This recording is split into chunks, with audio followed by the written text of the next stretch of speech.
the orthoPAC podcast, hosted by Sam Dyer, Chuck Dowell, and Miles Gilbreth. Welcome to the orthoPAC podcast, where we attempt to fill in the gaps between education, current events, and real-world practice. Welcome to the orthoPAC podcast. Today, we're joined by Susan Ferrero, a PA who also does medical legal consulting. She is a seasoned expert in navigating the intersection of medicine and law. And whether you're a practicing PA or if you're just curious about the medical legal landscape, this conversation promises insights, strategies, and stories that matter. Susan, welcome to our podcast. Happy to be here. Susan, can you please tell us what brought you to the field of medical legal consulting and how did it all start? A brief history of your time bringing us up to today's podcast, please. I have been a PA for about 20 years, and when I finished school, I did orthopedics for about 8 years. I switched over into emergency medicine.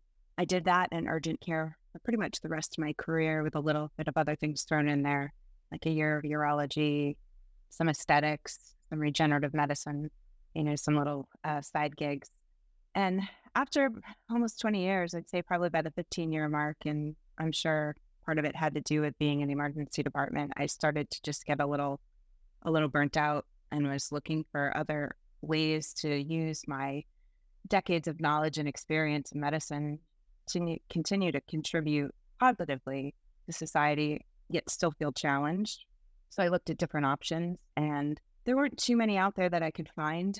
I'd always had an interest in the law, and I considered going to law school, and then I thought, what if I could put these two things together and do something to help in the law profession? And that's kind of how I stumbled upon medical legal consulting. That's great. I have some experience in that as well. I read an article, the AAPA put out an article like 2010 or 11, what kind of jobs can you do other than clinical practice? And so there were a lot of things, and medical legal consulting was one of those, and that's kind of how I stumbled into it. But I don't know if Chuck and Miles have done any cases or have any experience with it, but yeah, I've done quite a few, so.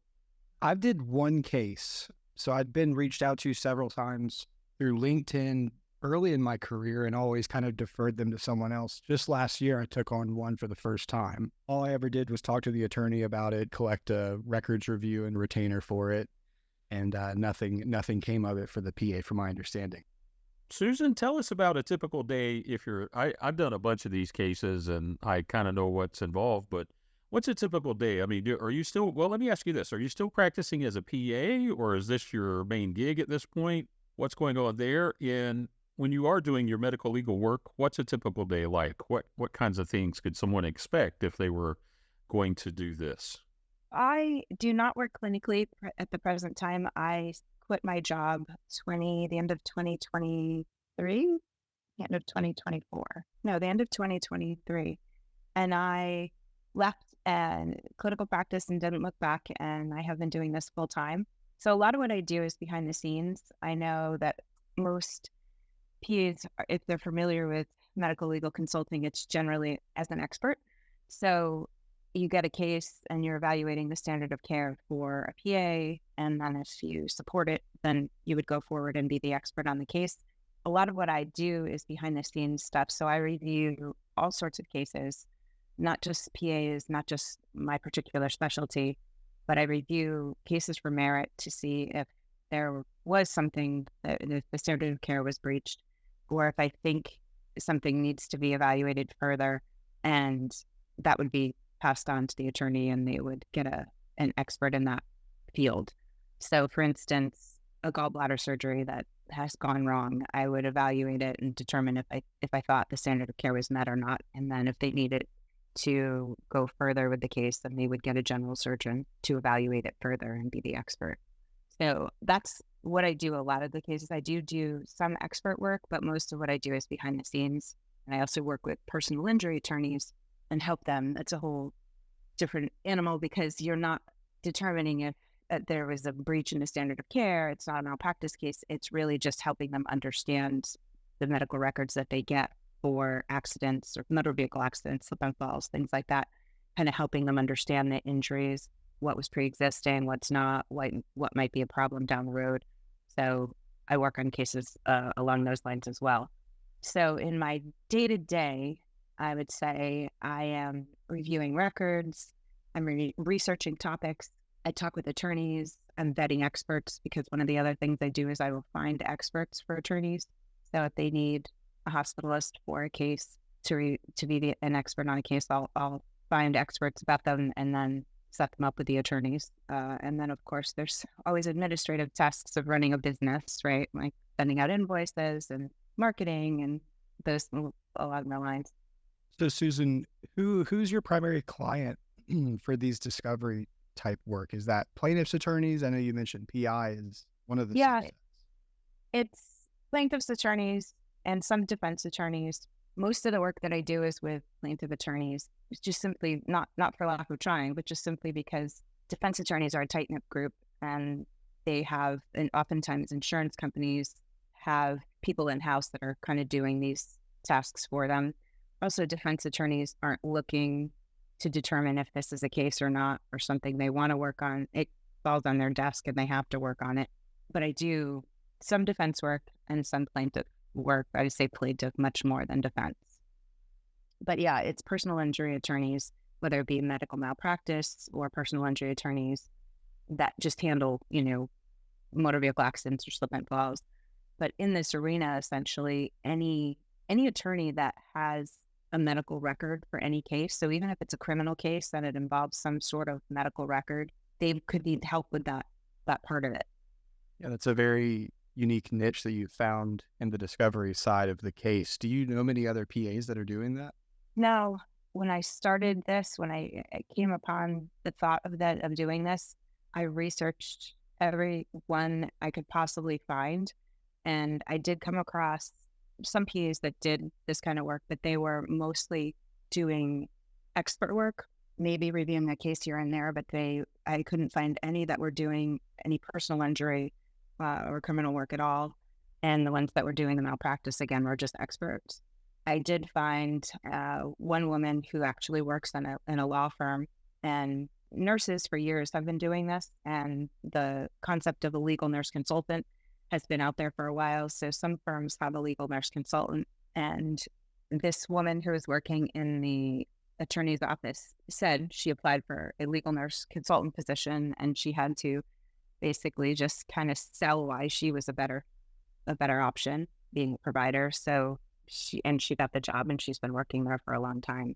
But now mostly the PAs that I've encountered are doing expert work. But since I've been doing this and I've been meeting other PAs and have had PAs reach out to me, once they learn what I do, they're like, how do I get involved in this? I'd love to do this kind of behind the scenes stuff. And it's completely something PAs could do, especially, the personal injury stuff that has to do with accidents and injuries are generally mostly orthopedic or spine.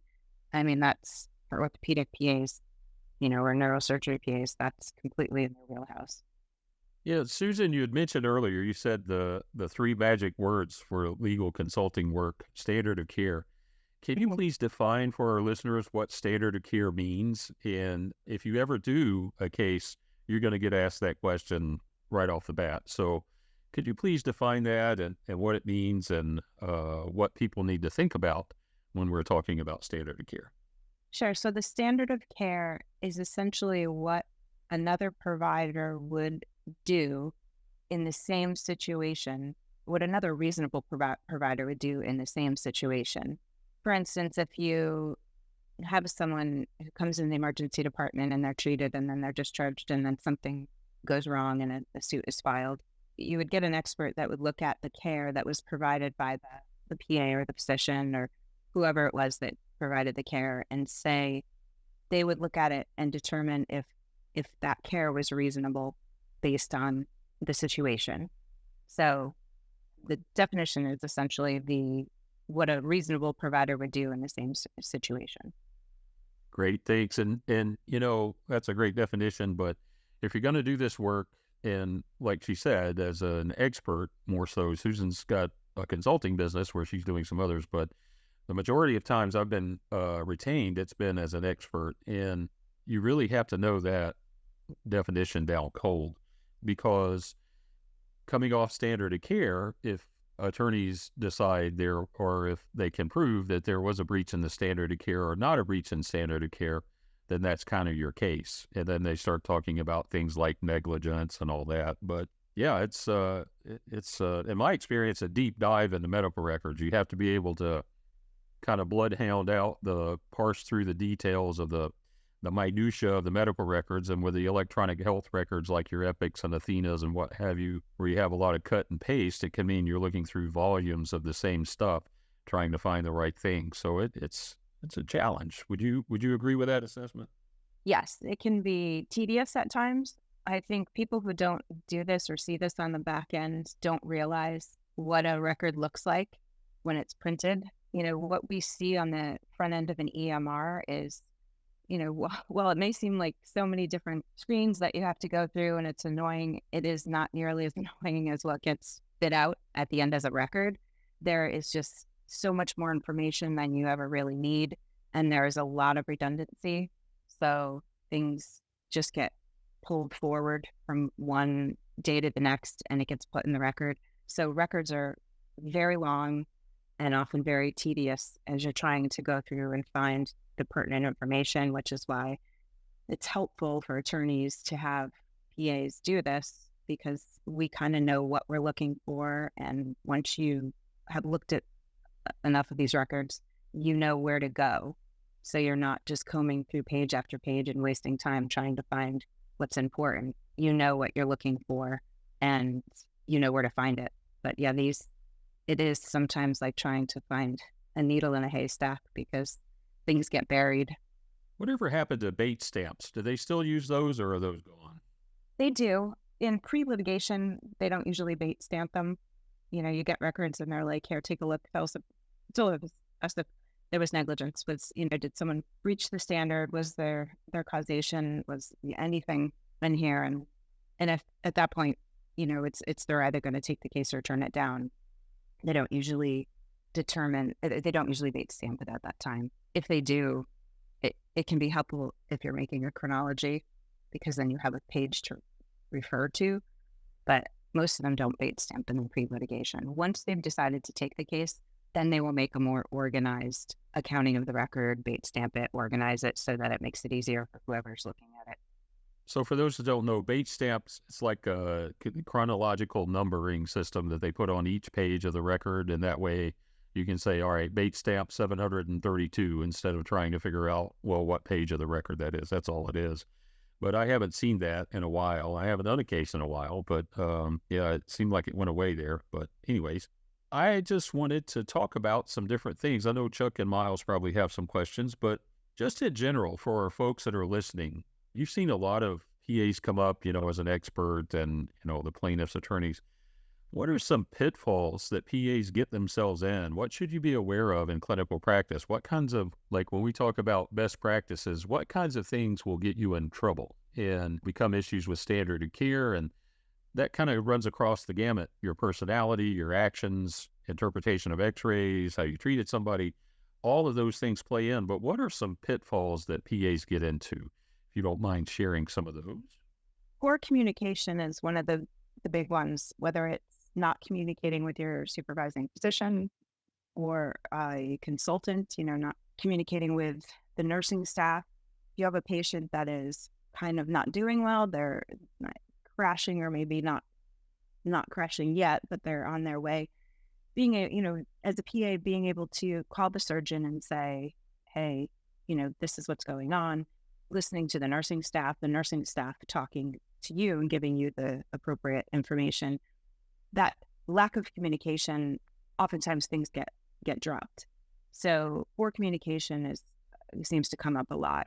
Also, not communicating to the family or the patient. Good communication goes a long way in any relationship.